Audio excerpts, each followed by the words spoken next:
राधे राधे दोस्तों, आप सब कैसे हो? आशा करती हूँ ठीक हो। शुरू करते हैं आज का ब्लॉग में आपका स्वागत है। और देखिए सुबह के बज चुके हैं 6 और मैं उठ चुकी हूँ। उठ के मैंने मुँह हाथ धुले और अब मैं नल आ गए थे तो मैं पानी भरने लगी। देखो मैं जल्दी से पानी भर के फ्री होती हूँ। नल 1 घंटे ही चलते हैं, उसमें सारा पानी भरना होता है। इतने सब लोग सोते रहते हैं तो मैं जल्दी फटाफट से अपना पानी भर लेती हूँ। बहुत ज़्यादा ठंड भी लगती है, ठंडे ठंडे पानी में भीगना सुबह से उठते से।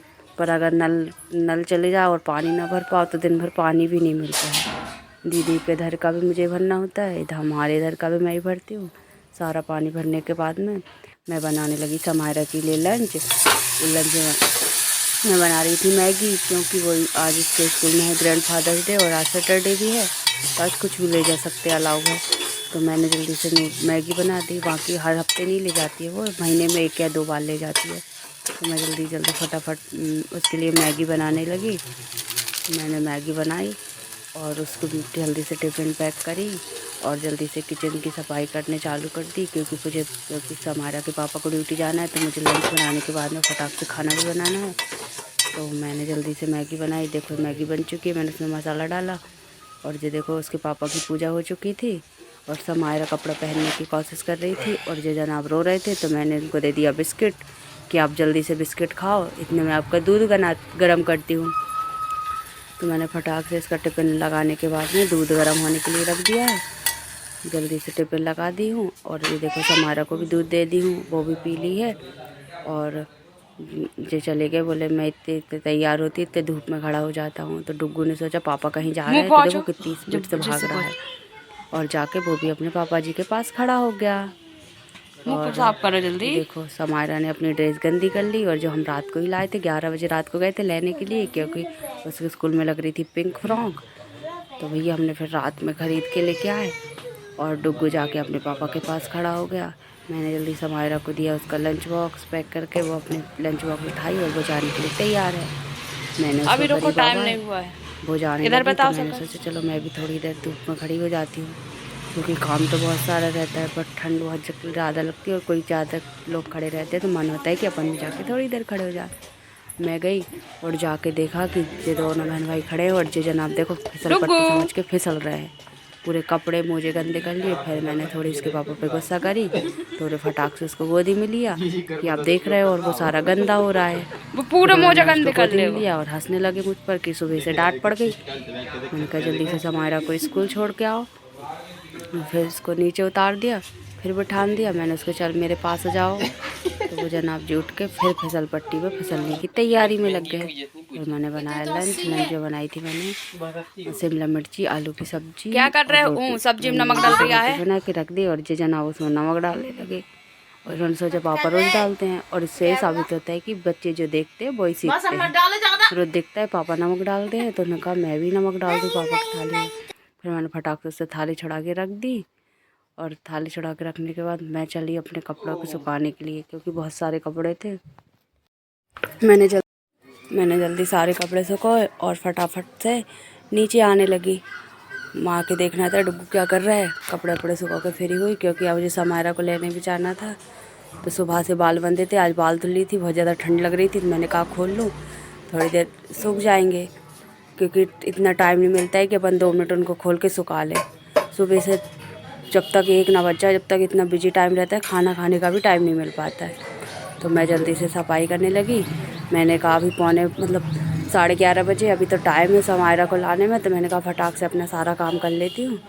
आखिर बाल इतने परेशान कर रहे हैं कि मुझे आखिरी में उनको बांध के ही काम करना पड़ा। अब क्या पता दिन में कब सूखेंगे। मैं फटाफट लग गई अपने कामों में।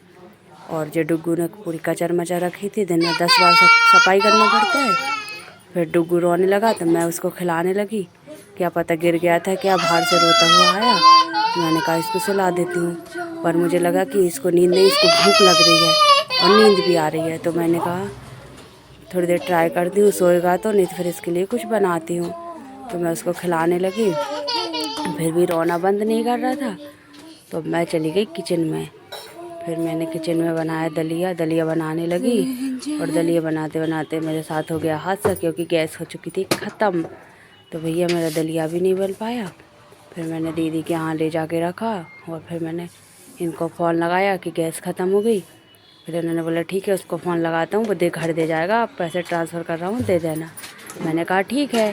फिर मैंने कहा डुग्गू को खिला रही थी, उसको गैस स्टैंड पे बिठा दिया और मैं दीदी के यहाँ रखने चली गई दलिया। और फिर मैंने उसमें सोची सारी चीज़ इधर से ही डाल के ले जाऊँ। अब कैसे दलिया बनाते हो? मैं तो दूध में नमक और थोड़ी सी शक्कर और दलिया डाल देती हूँ और ऐसा बनाती हूँ। पानी वाला नहीं बनाती, बच्चों के लिए दूध वाला दलिया बनाती हूँ, क्योंकि मेरे बच्चे वही खाते हैं, पानी वाला वो नहीं खाते हैं।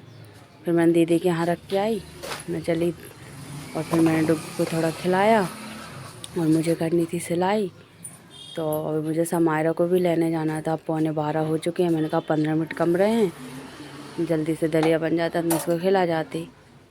तो मैं इस डुग्गू को बिठा के अपने थोड़ी इधर उधर की सफाई करने लगी, क्योंकि जब जल्दी जल्दी काम रहता है तो कोई चीज़ जहाँ हाथ में आती जिसके वो वहीं रख देता है। पूरा घर ऐसे फैला फैला लगता है, और वैसे ही कम जगह है ना, तो ज़्यादा सामान रखा है, ज़्यादा गंदा लगता है। तो दिन में 10 बार सफाई अलग करना पड़ता है। मैं समायरा को लेके आ चुकी थी और देखो मैं लग चुकी हूँ सिलाई में। मुझे ब्लाउज़ सिलना था, दीदी ने बोला एक ब्लाउज़ आप सिल दो और एक बाकी मैं सिलती हूँ कि 25 तारीख की शादी है। तो मैं चढ़ाने लगी अस्तर और मैं इस ब्लाउज़ को फाइनल लुक बताऊँगी, क्योंकि ये ब्लाउज़ हम पोटली पैटर्न में बना रहे हैं, डिजाइनर ब्लाउज़।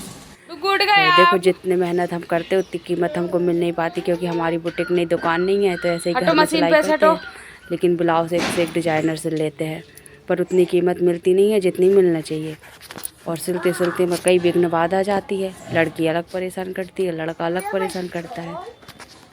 ये रोने लगा और देखो आके बैठ गया मेरी गोदी में। और ना सिलाई करने देता है ना कुछ। जब तक सोता है उतनी देर कुछ कर लो, या फिर बाहर जाता है तो उस पर नज़र रखनी पड़ती है, क्योंकि या तो गेट के बाहर चला जाता है या पानी में दिन में 10 जोड़ी कपड़े ख़राब कर लेता है। सिलेंडर आ चुका था, 1 बज चुके हैं। देखो मैंने अभी खाना नहीं खाया, क्योंकि आटा रखा था। मैंने इनको सुबह खाना बनाने के बाद आटा रख दी, लेकिन मैं फ्री होकर फिर बना लूँगी। तो सिलेंडर आया, मैंने जल्दी से सिलेंडर फंसाया और बाहर आके देखो इतनी सी देर में जनाब की हरकत है, उसमें से निकलने की कोशिश कर रहा है। इतनी सी जगह में क्या ये निकल पाएंगे? पर नहीं, इसमें से निकलने की कोशिश। और मैंने बोली तो और नीचे मुंडी करके सो गए। मैंने डांटी तो रोने लगे। मैंने कहा जल्दी उठो, आओ। जल्दी उठने का नाम नहीं ले रहा था। उन्होंने बोली गेट क्यों नहीं खोल रहा, मुझे बाहर जाना है। तो ये तरीका आ जाए कि मैं नीचे से सरक के चला जाता हूँ। बच्चों का दिमाग देखो अपन से ज़्यादा तेज दौड़ता है। फिर आखिरकार जनाब ने सुनी और चल दिए मेरे पीछे पीछे। और ये देखो मेरे ब्लाउज़ का फाइनल लुक, बताओ कैसा लग रहा है। ये पोटली पैटर्न है भैया, पोटली बांधने में हमें बहुत टाइम लगा। सबने मिलकर फटाफट पोटली बांधी। फिर मैंने इसमें पोटली लगाई और ये दोनों भाई बहन देखो कितनी मस्ती कर रहे हैं। वो मैं बयान देख रही थी तो ये उसको फ़ोन नहीं दे रही थी, तो वो इसकी क्या गत कर रहा है, पेट वो चक रहा है और वो हंस रही है और रो रही। मैं से बोल रही मम्मा इसको उठा लो, क्योंकि इसमें ज़्यादा वजन है। शाम के बच्चों के शाम मैं जल्दी से कपड़े उतारने गई और देखो ये मेरी गिलकियाँ छत पे आने की कोशिश कर रही हैं। और मैंने जल्दी से फटाफट से सारे कपड़े उतारे और मैं चल पड़ी नीचे की ओर। और मैं जाके मुझे बनाना है कपड़ों की घड़ी। और ये दोनों भाई बहन अभी भी इनकी मस्ती ख़त्म नहीं हो रही। पर एक बात है कि जब समायरा जाती है ना तो डुग्गू इतना परेशान नहीं करता है, उसके साथ खेल में लग जाता है और मुझे उसको देखना भी नहीं पड़ता है, क्योंकि पूरा ध्यान समायरा का उसी पर रहता है। तो मैं इतने में निस्फिकर होकर अपना काम कर लेती हूँ। लेकिन जब तक वो स्कूल से नहीं आती तो मेरा काम नहीं हो पाता, क्योंकि मुझको डुग्गू को देखना पड़ता है, क्योंकि उसको सर्दी बहुत ज़्यादा हो जाती है। उसकी तबीयत भी बहुत ज़्यादा, वो 2-1 बार एडमिट हो चुका है। तो हम उसका बहुत ज़्यादा ख्याल रखते हैं कि वो ठंडे में ना जाए, ठंडे हाथ में करे, क्योंकि उसको सर्दियाँ हो जाती है, निमोनिया बन जाता है। तो वो मेरे से बात कर रहा है, कुछ बोल रहा है, मुझे उसकी भाषा तो समझ नहीं आ रही है। और मैं कपड़े घड़ी बना रही थी और वो पूरे कपड़े फैलाने में फिर लग चुका था। मैं काम करती हूँ और वो उसको ख़राब करने में इनको आते हैं बड़े मज़े। और समायरा ने की मेरी हेयर, बाकी कपड़े उसने घड़ी करे। और शाम के बच्चों के 7:30 और मैं लगी अपनी किचन को जमाने में, क्योंकि ये बनाओ वो बनाओ। और शाम को कस्टमर ज़्यादा आते हैं, मैंने कई बार बताया, तो किचन साफ नहीं कर पाती, इनके लिए कुछ बनाती हूँ, सब फैला रहता है। तो मैंने कहा मुझे बाज़ार जाना था, मैंने कहा इससे पहले किचन सफाई कर दूँ, फिर आके खाना बनाना है। और हमारे मिस्टर जी जाते और अगर वो देख लेते तो बहुत ज़्यादा गुस्सा करती, क्योंकि उनको सफाई बहुत ज़्यादा पसंद है। और अगर वो गंदा किचन देख लेते बोलते क्या कर रहे थे, किचन साफ़ नहीं करी।